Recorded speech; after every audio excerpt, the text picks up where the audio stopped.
Ina nufin ai gaskiya zaman Abba da Sumayya ya ƙare.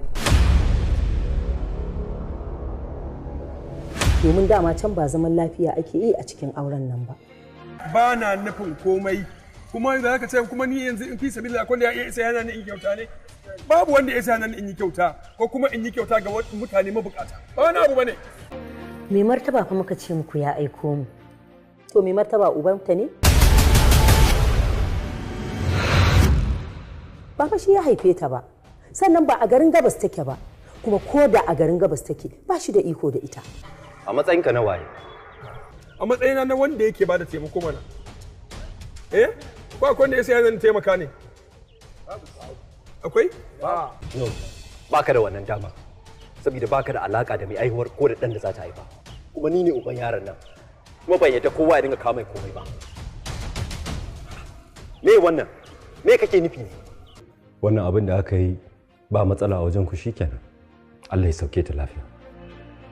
Please, ni fa ba... Aliyu, da Allah a bar kayan nan mun gode, a gaya musu kar su shigo da su. Ina so ya sani cewa ba wai ina zuwa gurin Sumayya bane da wata manufa a cikin raina.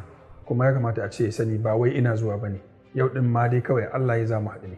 A ko yau ka fara zuwa, baka da hujjar zuwa wajenta. Naji. Kai hakuri. Ina son ki Sumayya. Tunda har zaki zama uwa ga ɗana ko ƴata, na faɗa miki ba wanda ya fi ni dacewa ya ci gaba da rayuwa da ke. Umma, idan na yi kuskure a wajen sakin Sumayya dan Allah ina roƙon ki yafe mu. Baba, a duba alkhairi na dan Allah. Sumayya. Afwan kuma. A'a, ba komai idan ba ku gama tattaunawa bane bismillah. Dan dama ce mun ta aikun tafi. Ki dakata umma. Ke ma ya kamata kina wajen.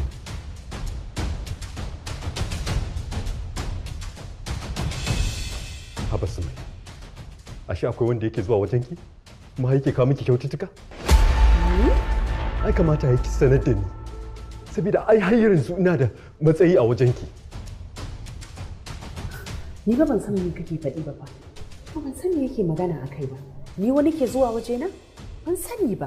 To ni ma dai ban san wani wanda yake zuwa gurin Sumayya ba. Amma kai a ina ka gani ko ka ji? Kuma gashi na gani da idanuna. Allah kenan. To, alhamdulillah. Sumayya.